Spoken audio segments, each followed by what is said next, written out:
Donc, on va parler comment de faire un noir et blanc, comment je le fais. La première chose qu'il faut bien se dire que sur un noir et blanc, plus on a une image avec des zones claires et des zones foncées, meilleur le noir et blanc sera au départ. Si pas, il faut le retravailler de manière, je vais dire, très intensive pour lui redonner quelque chose d'un peu plus punchy.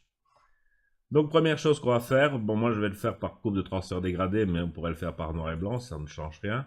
Donc ici, qu'est-ce que je fais? Je prends tout simplement le noir et blanc et je suis OK.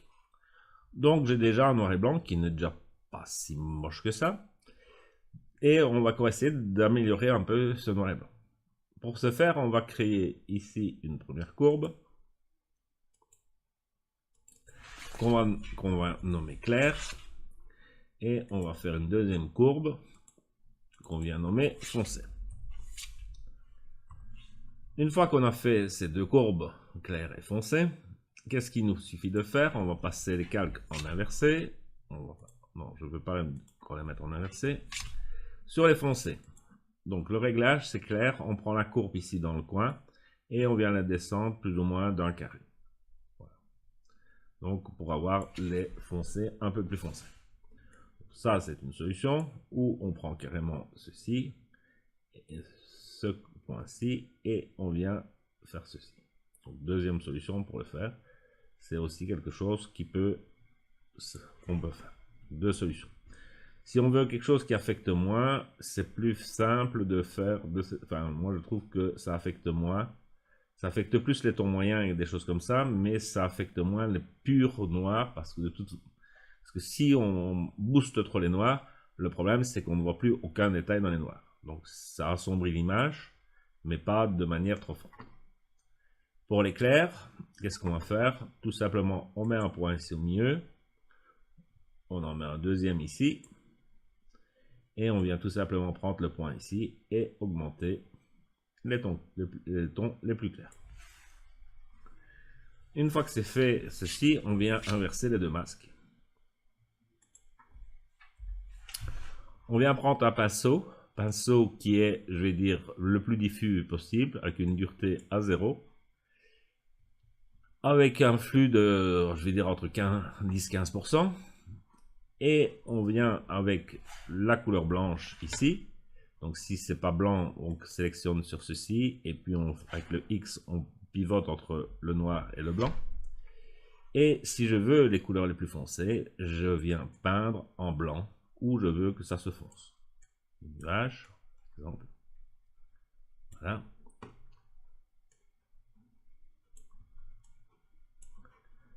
Je veux, par exemple, en plus foncé, cette zone-ci. Donc je viens foncer les zones que je veux. Ici au milieu. Je viens foncer un peu encore tout ceci. Donc c'est parfois plus facile de travailler à la tablette, ce qu'en général je fais, mais pour, je veux dire, les démonstrations, je n'utilise pas la tablette vu que la majorité d'entre vous n'en ont pas une, donc je ne m'en sers pas. On peut venir également assombrir un peu cette partie de l'image. Assombrir également ici, peut-être un peu les semelles. Voilà. Et sur la cuisse du bonhomme, on va venir assombrir également certains détails, peut-être. On voit ici. Si jamais vous voulez voir où vous avez peint, vous avez toujours la possibilité d'appuyer sur le E pour voir le masque où vous avez peint. Donc ici à l'intérieur, je le fais. Ici, je vais faire ceci. Et si on se demande est-ce que j'ai fait quelque chose, voilà le avant et le après.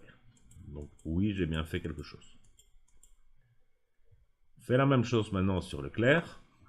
Et où en clair, ben, je viens dire que je viens peindre en clair sur les zones ici. Je viens peindre en clair la ligne blanche. Je viens peindre en clair l'extérieur de ma cuisse. Voilà. Donc je peins ceci. Peut-être ici aussi. Alors aussi, là, on va venir, on voit pas grand chose, mais pourtant, si je fais un avant-après, si on voit bien quelque chose, je viens redonner un peu de blanc ici, je viens en remettre un peu ici.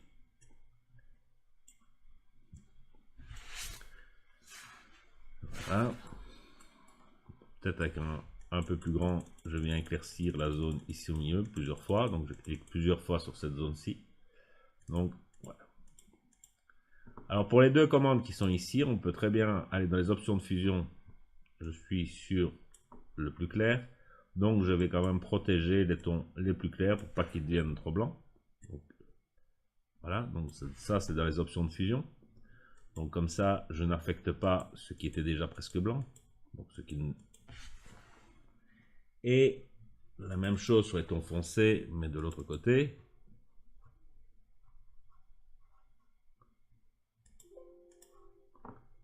Voilà. Je viens ici, et là je viens protéger les tons les plus sombres pour qu'ils ne soient pas affectés non plus. Donc comme ça, je n'ai pas de noir pur qui apparaissent réellement sur mon écran. Donc c'est déjà un résultat qui est pas mal. Et on peut encore aller un peu plus loin pour booster encore un noir et blanc, c'est-à-dire carrément prendre une couleur unie, et dans la couleur unie, prendre un noir et blanc. Donc, on met réellement un vrai noir, donc 0, 0, 0, et on met OK. Et on est parti pour une opacité, je vais dire, vers 60-70%. Là, le masque est blanc, ça, où il s'affiche, donc je reprends mes deux couleurs qui sont ici, et là, je viens me peindre en noir, en me mettant bien sur le masque, sur les zones que je ne vais pas affecter. Je dis en noir.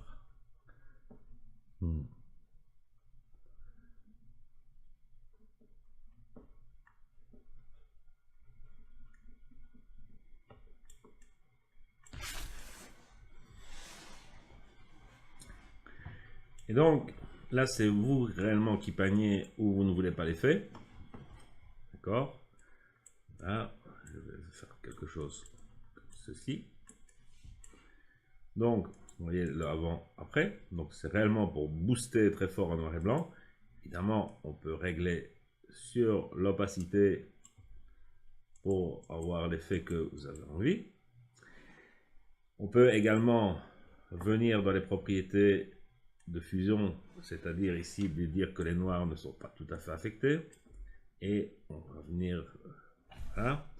Donc comme ceci, ce qui était réellement déjà très noir ne devient pas plus noir. Voilà. Donc voilà un effet qu'on peut obtenir sur des noirs et blancs en ajoutant encore un masque noir pour, je veux dire, forcer l'effet et pour avoir quelque chose qu'on ne vous dira pas, tiens, c'est trop grisouille ton truc.